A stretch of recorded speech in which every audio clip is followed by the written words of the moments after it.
제가 비슷한 통계를 몇 번 말씀을 드렸는데 국민일보에서 각 종교 설문조사를 했습니다. 종교 신뢰도에 대한 설문조사를 했는데 불교를 얼마나 신뢰하느냐 66%, 천주교를 신뢰하느냐 65%. 많은가요? 기독교는 얼마나 나올까요? 조금 수치 기관마다 좀 다른데 기독교 신뢰도 18.1%, 3분의 1도 안 됩니다. 어쩌다 이렇게 되었을까요? 여러분, 오늘 우리가 이렇게 예배의 자리에 나왔는데 이왕 예배의 자리에 나왔으니까 하나님께서 우리 각자에게 주신 말씀을 두렵고 떨림으로 받고 일상으로 돌아가게 되기를 소망합니다.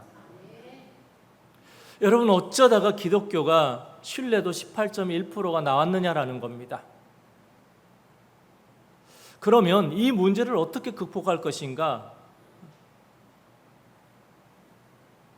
한국교회 신뢰 회복에 가장 필요한 것이 무엇인가라고 물었습니다. 국민의 50.2%가 교회 지도자들의 윤리적인 삶이 변화되어야 한다.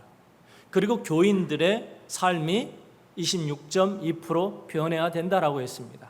통합을 해보면요, 교리가 중요한 게 아니라 삶이 중요하다라는 이야기이지 않습니까? 사랑과 섬김은 참 많이 외칩니다. 그러나 이기적인 말과 행동이 더 많습니다. 직장에서 상사나 동료 험담하는 사람이 주일에 찬양대에 서 있습니다. 주차 문제로 이웃과 막말을 하던 사람이 교회 중직자들입니다. 자녀 앞에서 배우자를 무시하던 사람이 기도회에서 눈물을 흘립니다. 예배당 안에서의 나와 예배당 밖에서의 삶이 너무나 다릅니다. 이걸 여러분 누가 보고 있습니까? 하나님도 보고 계시지만 세상 사람들도 보고 있습니다. 그래서 우리 기독교의 신뢰도가 몇 프로라고요? 18.1%. 주보에 적으세요. 여러분, 우리 손바닥에 적자고요. 적었냐 물어보세요. 안 잊어버리시죠? 18.1%. 사람들이 기독교인들에게 요구하는 것은 더 정확한 신학이 아닙니다. 기독교인으로서의 진짜의 삶입니다. 사실 그렇습니다. 신학은 점점 더 견고해지고 있습니다. 한국에 기독교가 들어왔을 때 신학과 지금의 신학은요, 이루 말할 수 없을 정도로 더 견고해졌습니다. 더 정확한 신학이 뿌리를 내리고 있지만 삶은 세상과 구별이 되지 않습니다. 아니, 지금 세상은 이렇게 얘기합니다. 교회 다니는 사람들이 더 한다고. 오늘 본문에 세상보다 못한 사람이 있습니다. 그 사람이 누구인가? 하나님의 선지자 요나입니다. 지난주 1장 전반부에서 우리는 도망치는 요나를 추적하시는 하나님을 보았습니다. 그리고 오늘은 그 하나님의 추적의 절정을 볼 수 있습니다. 폭풍이 최고조에 달했고 요나가 드디어 입을 열었습니다. 그러나 이 요나의 입에서 나오는 한마디 한마디가 너무나 불편합니다. 여러분, 오늘 제발 간절히 소원하는데요, 정신 차리고 우리 듣자고요. 너무나 잘하는 말씀이에요. 그러나 제가 가슴을 치면서요, 이 성경을 보면서 설교를 준비하면서 계속해서 가슴을 치는 게 있어요. 왜 우리는 말씀을 이렇게밖에 못 전하고 이렇게밖에 기억을 못할까? 여러분, 요나서 하면 뭐가 기억이 나세요? 큰 물고기 그냥 들어갔다 나왔대더라. 그리고 요나, 어떻게 하나님의 선지자가 그럴 수가 있어? 우리 그러고 말아요. 그런데 제가 이 요나서를 보면서 이번 주간도 그랬어요. 계속해서 이 요나서를 추적해 보면서 쫓아가는 게 있어요. 우리 다 같이 요나서를 추적해 보면서요, 요나를 추적해 가면서 우리를 발견할 수 있는 시간이 되어지기를 소망합니다. 자, 아까 뭐라 그랬습니까? 요나의 입에서 나오는 한마디 한마디가 너무나 불편한 거예요. 11절입니다. 바다가 점점 흉흉한지라 무리가 그에게 이르되 우리가 너를 어떻게 하여 바다가 우리를 위하여 잔잔하겠느냐 하니. 아멘. 요나가 자신 때문에 이 큰 풍랑이 일어나고 있다라고 하는 사실을 전했었죠, 지난 시간에. 그리고 여기서 이 바다가 점점 흉흉한지라, 원문은요, 바다가 걸어다니며 분노한다. 그러니까 바다가 미쳐서 날뛰고 있다라는 표현입니다. 우리 성경은 너무 점잖게 번역을 해놨어요. 바다가 지금 어떻게 하고 있다고요? 미쳐 날뛰고 있어요. 이 상황에서 선원들이 요나에게 물었던 것입니다. 우리가 어떻게 해야 바다가 잔잔하겠느냐? 보세요, 이게요. 범인에게 해결책을 묻고 있어요. 근데 그 범인이 누구예요?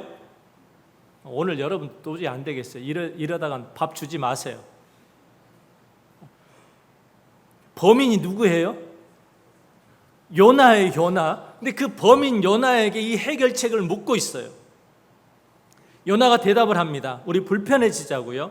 우리 12절. 자, 눈을 다 뜨시고요. 고개를 드시고 우리 크게 읽습니다. 시작. 그가 대답하되 나를 들어 바다에 던지라. 그리하면 바다가 너희를 위하여 잔잔하리라. 너희가 이 큰 폭풍을 만난 것이 나 때문인 줄을 내가 아노라 하니라. 아멘. 자, 요나의 대답을 천천히 들여다볼 필요가 있는데 원문의 동사가 두 개로 나뉘어져 있습니다. 나를 들어 바다에 던지라. 그런데 원어를 보니까 나를 들어 올려라. 그리고 나를 내 던져라. 요나가요 참 나쁜 사람이에요. 왜 나쁩니까? 원인을 자기가 알았어요.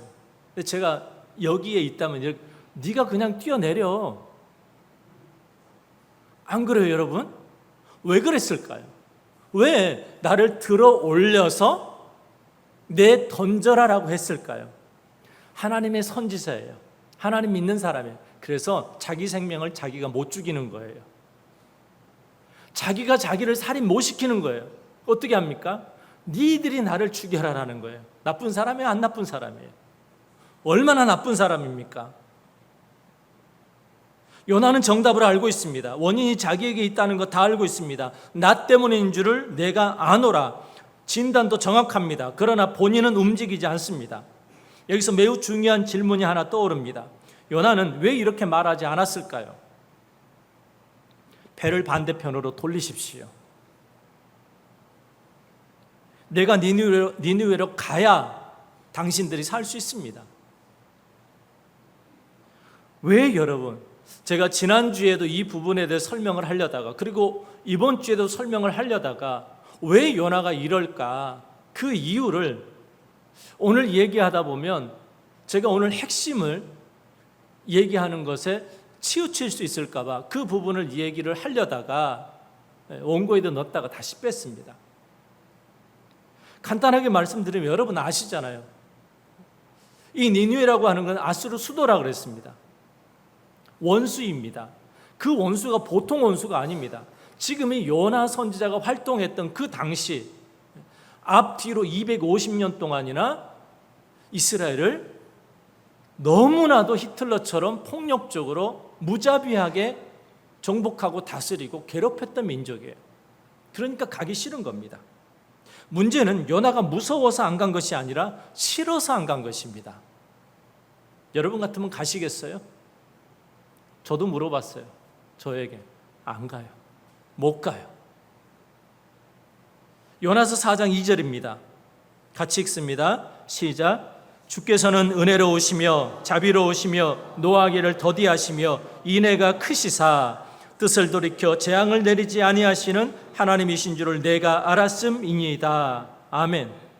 오늘 이 4장 2절에도 요나가 하나님이 어떤 분인가를 정확히 알고 있었죠.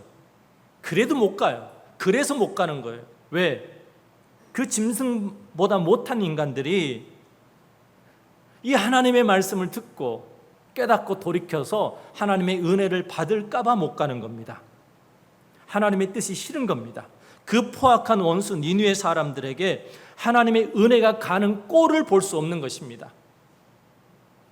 이 부분도 사실은 나중에 다뤄야 될 것 같아요. 여러분 원수하면 누가 떠올라요? 너무 멀리 가지 마세요. 북한까지 가지 마세요. 뭐 미국까지도 가지 마세요. 그 사람에게 여러분 하나님의 은혜가 풍성하게 임하는 걸 여러분은 원하세요? 조건이 있어요.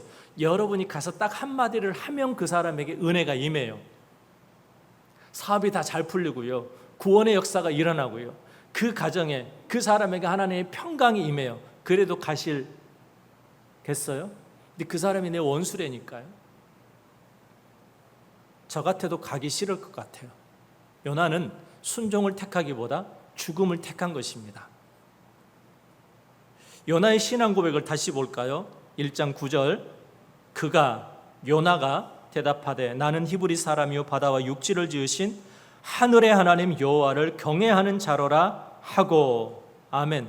신학적으로 한치 오차도 없는, 흠도 없는 고백입니다.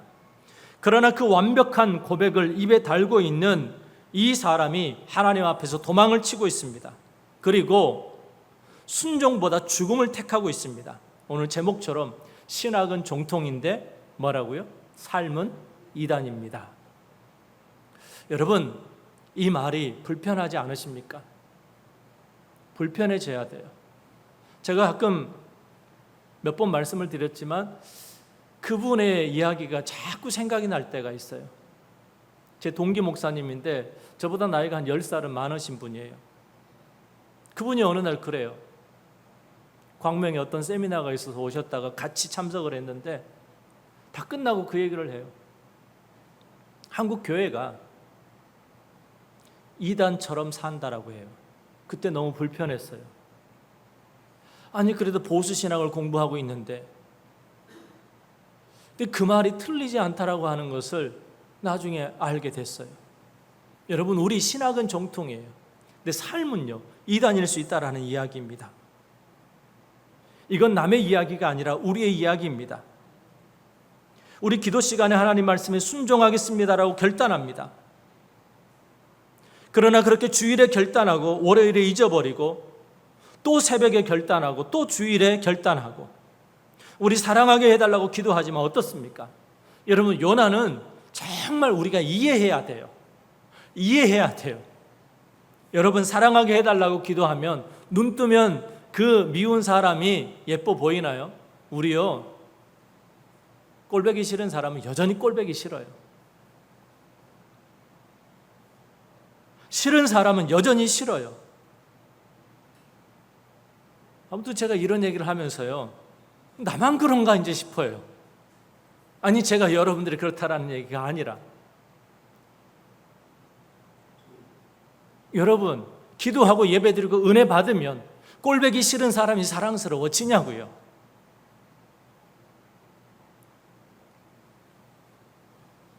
창세기에 등장하는 야곱은 야복강가에서 하나님과 밤새 씨름했습니다.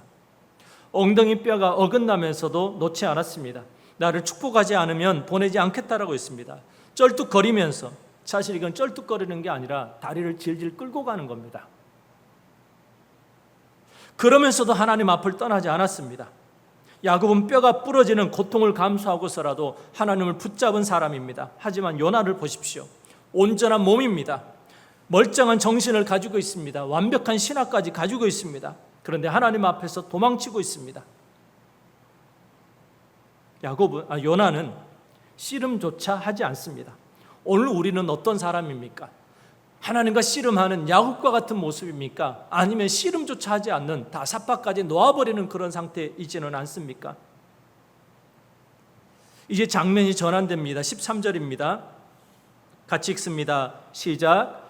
그러나 그 사람들이 힘써 노를 저 배를 육지로 돌리고자 하다가 바다가 그들을 향하여 점점 더 흉용함으로 능히 못한지라. 아멘. 방금 전에 그랬습니다. 요나가 나를 들어서 던져라라고 했습니다. 그런데 이 선원들을 보십시오. 이방인들, 다른 신을 섬기는 사람들, 필사적으로 노를 젓고 있습니다. 왜 그렇습니까? 이들이 요나의 말을 믿었어요. 그러나 요나를 살리고 싶은 겁니다. 이걸 보십시오. 하나님의 선지자는 생명을 귀하게 여기지 않습니다. 그래서 니느웨로 안 갑니다. 그러나 이방인들은 요나를 살리고자 몸부림을 치고 있습니다. 여호와를 모르던 사람들, 각기 자기 신들을 찾았던 사람들이 요나의 생명을 귀하게 여기고 있습니다. 반면에 하나님의 선지자 요나는 자기 때문에 선원들의 생명에 위협을 받고 있음을 알고 있음에도 불구하고 기도를 하지 않습니다. 회개하지도 않습니다. 니느웨로 가겠다라고도 하지 않습니다. 꿈쩍도 하지 않습니다. 이게 뭡니까? 신학은 정통인데 삶은 이단입니다. 그러면 이방신을 섬기는 이 사람들은 어떻습니까? 방금 전까지 신학은 이단이었는데 지금 삶은 정통입니다. 2014년 4월 기억나시나요?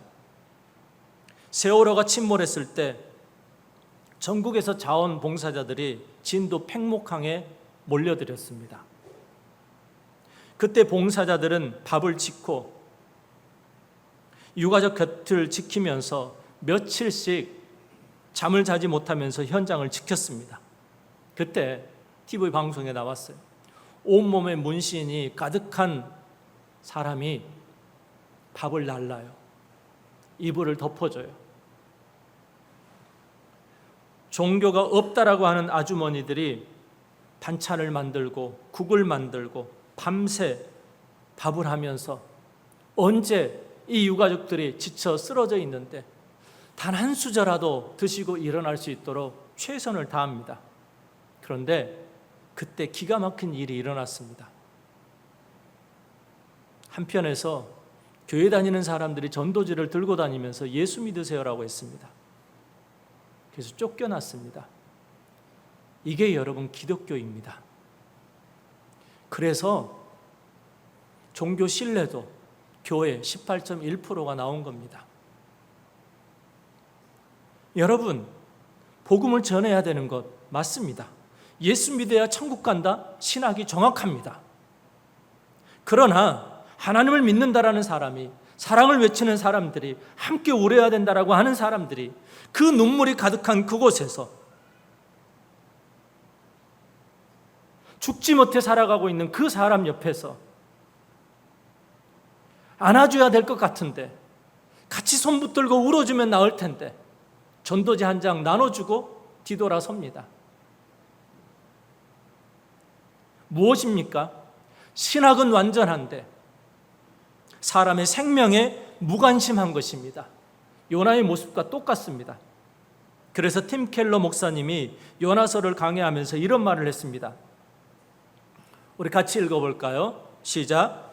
비신자들이 신앙이 없음에도 종종 신자들보다 더 의롭게 행동한다.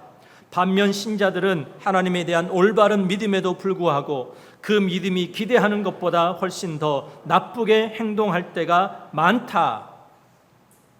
많다고 했습니다. 너무나 가슴 아픈 말이지만 정확한 표현이지 않습니까? 이방의 선원들이 여호와의 선지자보다 더 의롭게 행동했습니다. 너무나도 안타깝고 부끄러운 모습입니다. 이 모습은 여전히 한국교회에 많이 존재합니다. 13절에 보니까 하나님을 믿지 않는 이방 선원들이 요나를 바다에 던지지 않으려고 애를 쓰며 노를 젓고 있습니다. 그러자 바다가 더 거세집니다. 인간의 힘으로 감당할 수 없는 폭풍이 몰아칩니다. 그러나 여기서 또 놀라운 장면이 나옵니다. 이방 선원들이 마지막으로 할 수 있는 일, 기도하고 있습니다. 14절을 볼까요? 시작. 무리가 여호와께 부르짖어 이르되 여호와여 구하고 구하오니 이 사람의 생명 때문에 우리를 멸망시키지 마옵소서. 무죄한 피를 우리에게 돌리지 마옵소서. 주 여호와께서는 주의 뜻대로 행하심이니이다 하고. 아멘. 이들의 기도를 들어보십시오. 방금 전에 하나님에 대하여서 들었던 사람들입니다. 몇십 분 전일 수 있고 길어봐야 30분, 1시간 전입니다. 평생을 어렸을 적부터 부모님 밑에서 신앙생활 했고, 그리고 하나님의 선지자인 요나는 하나님 말씀에 도망을 치고 있는데 이 이방인들을 보십시오. 그 기도 안에 뭐가 있습니까? 여호와가 있습니다. 그리고 더 놀라운 고백, 하나님의 주권에 대한 고백이 있습니다. 주의 뜻대로 행하심이니이다. 하나님의 선지자는 하나님의 뜻대로 하지 아니하고 반대로 도망을 치고 있는데 이 이방인들이요, 하나님의 뜻대로 행하시고 계신다라고 고백하고 있습니다. 얼마나 놀라운 일입니까? 15절입니다. 요나를 들어 바다에 던짐에 바다가 뛰노는 것이 곧 그친지라. 아멘. 원어를 직역하면 바다가 그 분노에서 멈춰 섰다라고 했습니다. 그 미쳐 날뛰던 풍랑이요, 갑자기 멈춰 섰습니다. 그리고 16절에 더 놀라운 일이 벌어집니다. 우리 16절 같이 읽습니다. 시작. 그 사람들이 여호와를 크게 두려워하여 여호와께 제물을 드리고 서원을 하였더라. 아멘. 우리 지난 시간에 봤습니다. 야레, 두려워하다.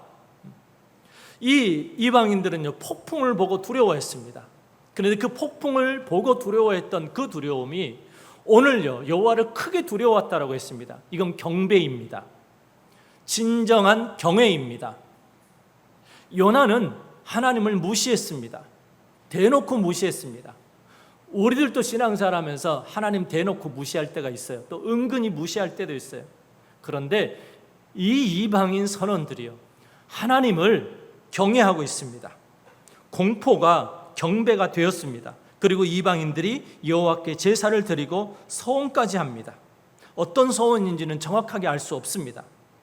사랑하는 여러분, 너무나 이 모습이 안타깝지 않습니까? 너무나 부끄럽지 않습니까? 왜 그렇습니까? 이것 때문이에요. 여러분, 요나가 지금 이제 어디 있습니까? 천국에요. 그러지 마세요. 저 본문에 지금 요나가 바다에 던져졌죠. 요나는 바다에 있어요. 그런데 선원들은요, 하나님께 제사드리고 경배드리고 있어요. 바뀌어야 되는 것 아닌가요, 여러분? 그리고 요나의 이야기가 여기서 끝나지 않습니다. 17절 같이 읽습니다. 시작. 여호와께서 이미 큰 물고기를 예비하사 요나를 삼키게 하셨으므로 요나가 밤낮 3일을 물고기 뱃속에 있으니라. 아멘. 많은 사람들이 이 구절에서 물고기가 사람을 삼킬 수 있느냐, 그러면 이 물고기가 무슨 종류냐, 이 연구를 하고 있어요. 참 쓸데없는 연구예요. 진짜 질문은 이겁니다. 하나님은 왜 이 불순종한 요나를 죽게 내버려 두지 않으셨느냐라는 겁니다. 그리고 여기서 예비하사, 이 17절에요. 이 예비하사라고 하는 단어가 계속 나옵니다. 임명하다라고 하는 단어거든요. 이제 4장에 보게 되면 하나님께서 박넝쿨을 예비하사, 임명하사예요. 그리고 벌레를 임명하시고 동풍을 임명하십니다. 하나님은 바람도 바다도 물고기도 벌레도 동풍도 명령하셨습니다. 임명하셨습니다. 그러면 다 순종했습니다. 그런데 유일하게 순종하지 않은 사람이 누구예요? 하나님의 선지자 요나. 그 요나가 어디 있다고요? 오늘 이 자리에 차고 넘칩니다. 그러면 이 물고기가 심판입니까? 아닙니까? 아닙니다. 은혜입니다. 원래 바다에 던져진 사람은 죽어야만 합니다. 파도를 뚫고 이길 사람은 아무도 없습니다. 요나는 마땅히 죽어야 될 사람인데, 하지만 하나님은 큰 물고기를 보내서 요나를 삼키게 하셨습니다. 아까 전 질문으로 돌아가 보겠습니다. 요나가 왜 니느웨로 항로를 바꾸라라고 말하지 않았을까? 여러분, 요나가 항로를 바꾸라라고 했다면 하나님은 어떻게 하실까요? 바다를 잠잠케 하시죠. 그런데 하나님은 어떻게 하시느냐? 요나가 항로를 바꾸지 않으니까 하나님이 바꿔버리십니다. 폭풍으로, 바다로, 물고기로. 그래서 이제 2장에 보니까 요나가 3장 1절입니다. 여호와의 말씀이 두 번째로 요나에게 임하니라 이르시되. 왜 그런가? 2장 10절에 보니까 물고기가 요나를 마른 땅에서 토해냈습니다. 물고기가 요나의 항로를 바꿉니다. 사랑하는 여러분, 오늘 우리는 거울 하나를 봅니다. 요나라고 하는 거울입니다. 요나는 하나님이 누구인지 압니다. 우리도 압니다. 태풍의 원인이 자기에게 있다라는 것도 알았습니다. 해결책도 다 알았습니다. 그러나 움직이지 않았습니다. 신학은 정통인데 삶은 이단이었습니다. 저는 이 본문을 묵상을 하는데 우리가 알고 있는 똑같은 내용입니다. 그런데 제가 멈춘 부분이 있습니다. 하나님은 왜 이렇게까지 하실까? 그리고 하나님은 이 하나님의 선지자 택한 사람 요나가, 사실 요나 입장에서 보면요, 이건 수치예요. 부끄러움이라는 거예요. 생각을 해보세요. 제가 목사잖아요. 제가 목사예요. 그런데 요나 입장에서 세상 사람들에게 야, 네가 목사냐, 이 얘기를 들으면 저는 아마 금식 기도를 해야 될 거예요. 정말 가슴이, 온몸이 다 멍이 들도록 저는 몸을 쳐가면서 기도를 해야 될 거예요. 이방인들이 하나님께 기도하고, 이방인들이 생명을 존중히 여기고, 하나님이 주권을 고백하고 하나님께 제사를 드리고 서원을 하는데 하나님의 선지자는 아무것도 하지 않았습니다. 기도도 하지 않습니다. 중보도 없습니다. 회개도 없습니다. 왜 하나님은 이 선지자 요나를 이렇게 부끄러운 모습으로 계속해서 몰고 가느냐라는 겁니다. 그냥 깔끔하게 없애버리고 다른 사람 택하면 되지. 저는 이 하나님이 끈질긴 추적이요, 그리고 요나를 끈질기게 부끄러운 모습으로 몰고 가시는 이 모습이 사실은 은혜가 됐습니다. 여러분, 우리 신앙생활 하면서 부끄러울 때 있어요, 없어요? 창피할 때 있어요. 수시로 느끼잖아요. 그런데 여러분, 이 수치는요, 이 부끄러움은 드러나야 돼요. 그래야 바뀌지, 안 바뀝니다, 우리는요. 만약에 여러분, 하나님께서 요나를 수치의 자리로 계속 몰고 가시는데요, 자, 선장에게, 선원들에게 신문을 당하죠. 봤잖아요. 오늘도 보고 있잖아요. 보세요. 하나님의 선지자가 나 때문이다, 나 바다에 집어 던져라. 부끄러워요, 안 부끄러워요? 아니 여러분, 하나님의 선지자가 물고기 뱃속에 들어갔다 나왔대. 이거 간증거리 돼야 안 돼요? 창피한 간증거리죠. 하나님 왜 이렇게 하시느냐? 그러면 여러분, 하나님께서 멀리서 바라보고 계시면서 봐라 이놈아, 내 말에 불순종하면 이렇게 된다라고 보고 계실까요? 너 불순종해봐, 너 물고기 뱃속에 들어갈 거야? 그게 아니더라고요. 여기에서 제가 멈추면서 묵상을 해보면 느끼는 게 있어요. 하나님은 왜 이렇게까지 하실까? 택하셨는데, 선지자인데, 자녀인데 왜 이렇게 부끄럽게 하실까? 그러면 하나님은요, 너 맛 좀 봐라. 아니더라고요. 저는 여기서 하나님의 부끄러움을 봤어요. 왜요? 하나님의 선지자라면 하나님이 택하셨잖아요. 요나 하나님 아들이잖아요. 그러면 여러분은 생각나시나요? 제가 문득 그 생각이 났어요. 그럼 비웃지 마세요. 제가 아주 어렸을 때 이불에다가 쉬를 했어요. 제가 한 번도 말하지 않은 것 같아요. 제가 키를 쓰고 동네를 돌아다닌 적이 있어요. 감사한 것은 옷을 다 벗기지 않아서 감사했어요. 여기서 그러신 분들 계실 거예요. 성가대원 뭔 일인가 싶을 거예요. 요즘 같으면 아동학대로, 요즘에는 아동학대예요. 하지 마세요. 그런데 제가 그것만 본 게 아닙니다. 하나님도 함께 수치를 당하고 계신다라고 하는 사실이 보여졌습니다. 내 아들인데, 내 선지자인데 왜 그렇게까지 하실까? 그러면서 함께 수치를 당하신 하나님이 보였습니다. 저는 이 본문을 통해서 요나를 추적하면서 수치의 자리로 던지신 이 하나님이 보여졌는데, 부끄러운 시절이 떠올랐습니다. 초등학교 때 그땐 걸로 기억이 납니다. 제가 간단하게 이걸 말씀을 드렸는데, 이 본문을 준비하면서 좀 더 자세하게 설명을 드려야 될 필요성이 있어서 어렸을 때 동네 후배 집에 놀러를 갔는데 그 방에 여러 명이 있었어요. 그런데 제가 벽에 걸려있는 후배 아버지 바지 주머니에서 얼마의 돈을 훔쳤어요. 정확하게 기억은 나지 않지만 한 5천 원 정도 된 걸로 기억이 납니다. 큰 돈이죠. 그런데 들켰을까요? 안 들켰을까요? 들켰으니까 얘기하죠. 왜? 다 보고 있었잖아요. 아이들이 보고 있었어요. 결국 저희 아버지가 알게 되셨어요. 부모님이 알게 되셨어요. 저희 아버지가 어떻게 했을까요? 막대기로 두들겨 패지 않았어요. 저를 때리거나 혼내지 않고 저의 손을 잡고 그 집으로 가셨습니다. 봉투에 제가 훔친 돈을 넣어서 가셨습니다.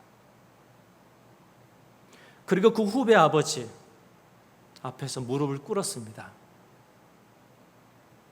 제 기억으로 저희 아버지가 60대 정도 되실 때, 제가 늦둥이잖아요. 그리고 후배 아버지가 30대 정도 되셨습니다. 한 25살 정도, 많으면 30살 정도 되는 차이가 나는 분 앞에서 무릎을 꿇었습니다. 그리고 봉투를 전해드리면서 제 대신 용서를 구하셨습니다. 우리 아이가 잘못했네, 용서해 주게. 그리고 아버지가 고개를 숙이셨습니다. 훔친 것은 제가 훔쳤는데 무릎을 꿇은 것은 저희 아버지셨습니다. 저만 무릎을 꿇으면 되는데, 저만 용서를 구하면 되는데, 저만 수치를 당하면 되는데 아버지가 저와 함께 수치를 당하셨습니다. 그때는 몰랐습니다. 제 아버지가 얼마나 수치스러웠을까? 그저 제가 창피한 것만 생각이 되어졌습니다. 지금 생각해 보니까 저희 아버지는 수백 배 창피하셨을 것 같았습니다. 그리고 후회스러운 것이 있습니다. 제가 그때 그 일 때문에 아버지께, 부모님께 죄송하다고, 잘못했다라고 말씀을 드렸습니다. 그런데 후회되는 게 있습니다. 감사하다는 말씀을 못 드렸습니다. 제가 이 본문을 준비하면서 이게 떠올랐습니다. 그게 얼마나 감사한 일인지, 아버지 입장에서 얼마나 수치스러운 일이고 내 입장에서 얼마나 감사한 일인지 그때는 몰랐습니다. 지금 계시다면 그때 일에 대해서 말씀을 드리고 감사하다고 말씀을 꼭 드리고 싶었습니다. 그 무릎이 사랑이었다라고 하는 것을, 나를 대신해서 그 수치를 당하신 그 모습, 물론 나를 바로 잡으시기 위함이기도 하지만 이게 가장 중요합니다. 그 수치 속으로 아들과 함께 들어간 아버지의 모습, 이 본문을 추적하면서 그걸 봤습니다. 그리고 그 모습과 함께 저의 마음이 십자가를 향하게 됐습니다. 하나님이 십자가에 달리셨습니다. 실오라기 하나 걸치지 않고 피조물에게 뺨을 맞으시고 침뱉음을 당하셨습니다. 온갖 희롱과 조롱을 당하셨습니다. 남은 구원하면서 자기는 구원하지 못한다라고 조롱을 하면서 십자가에서 내려오라고 하는 그 비난을 당하시면서도 내려오지 않으셨습니다. 하나님의 아들이, 성자 하나님이 벗겨진 채로 범죄자들 사이에 매달려 죽으셨습니다. 이것이 수치가 아니고 무엇입니까, 여러분? 그러면 여러분, 왜 전능하신 창조주 하나님이 이런 수치를 당하셔야만 했을까요? 왜 그러셨을까요? 우리의 허물과 죄를 덮어주시기 위해서이지 않습니까? 내가 당해야 될 수치를 하나님이 대신 당하신 것입니다. 그래서 오늘 하나님은 끝까지 요나를 포기하지 않고 추적해 가고 계십니다. 당신께서 수치를 당하시면서까지. 택하신 당신의 자녀들이 허물과 죄가 너무 많아 다른 방법이 없으셨습니다. 그래서 택하신 방법이 우리를 대신해 십자가의 수치를 당하신 것입니다. 우리가 꿇어야 될 무릎을 하나님이 꿇으신 것입니다. 십자가가 뭡니까, 여러분? 나를 대신해서 하나님이 무릎 꿇으신 사건이에요. 내가 당해야 될 수치를요, 대신 당하신 것입니다. 저희 아버님이 나를 대신해서 수치를 당하신 것, 그것과는 비교할 수 없는 수치입니다. 왜요? 저희 아버지는 인간이에요. 저희 아버지는 그렇게 무릎을 꿇으시고 저에게 칭송을 받으실 수 있어요. 그러나 하나님이신 예수 그리스도가 십자가에서 실오라기 하나 걸치지 않고 그렇게 조롱을 당하신 것은요, 지금까지도 그러니까 하나님이 아니다, 그러니까 구원자가 아니다라고 조롱을 당하고 있어요. 그럼에도 우리 하나님은 수치 속으로 우리와 함께 무릎을 꿇었습니다. 사랑하는 여러분, 때로 우리의 삶이 부끄러울 때가 있습니다. 그때 하나님은 이 못된 놈아, 너 벌 좀 받아라, 그러는 게 아니라 하나님은 그 수치 속으로 같이 들어오십니다. 우리가 잘못 살고 있을 때요, 너 목사가 그럴 수 있어, 너 장로가 그럴 수 있어, 너 권사가 그럴 수 있어. 그때 우리가 봐야 될 게 있어요. 하나님도 나와 같이 수치를 당하고 계시는구나. 십자가에서 이미 그것을 보여주셨습니다. 하나님은 우리를 죄 속에 버려두지 않으시고 아들을 보내셨습니다. 하나님은 요나를 바닷속에 버려두지 않으시고 물고기를 보내신 것처럼요, 요나의 수치 속에 함께 계셨던 하나님이 십자가의 수치를 통해 우리의 수치를 영원히 덮어주셨습니다. 그 하나님이 우리를 포기할 수 있을까요? 못합니다. 오늘 우리가 함께 부를 찬양의 가사에 이런 가사가 있습니다. 예수 믿는다는 것은 때로 바다 위로 걸어가는 것처럼 힘들 때가 있습니다. 바다에 던져진 것처럼 또한 내 온몸을 덮쳐오는 폭풍 때문에 고통을 당할 때가 있습니다. 그때 여러분, 도망가지 마시고 원망하지 마시고 나를 대신해 수치를 당하신 주님을 잠잠히 바라보십시오. 때로 불 가운데 휩싸일 때도, 폭풍 가운데 무너질 때도 뭘 믿어야 됩니까? 주님 내 곁에 가까이 함께 하심을 믿으시기를 바랍니다. 그리고 이 믿음의 고백이요, 주께서 지신 십자가, 나를 대신해 지신 그 수치의 십자가 기꺼이 지고 주님과 함께 걸어가는 남은 삶이 되기를 소망합니다. 우리 다 같이 찬양합니다. 주의 자녀로 산다는 것은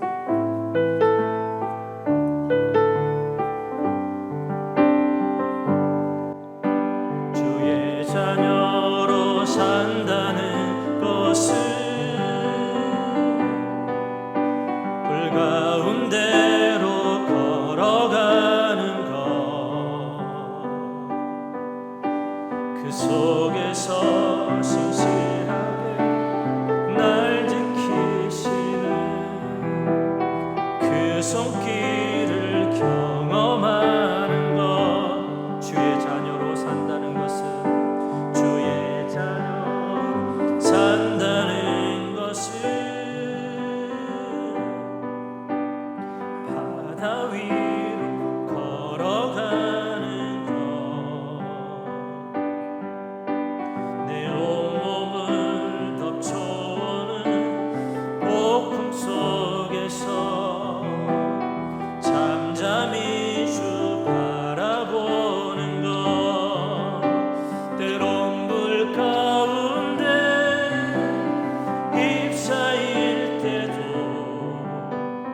폭풍 가운데 무너질 때도 주님 내 곁에 함께 하시네. 가장 가까이 함께 하시네. 주의 자녀로 산다는 것은 나도 그들을 용납하는 것, 나를 위해 달리신 십자가 사랑, 그 사랑으로 살아가는 것. 주의 자녀로 산다는 것은, 주의 자녀로 산다는 것은 주님과 함께 동행하는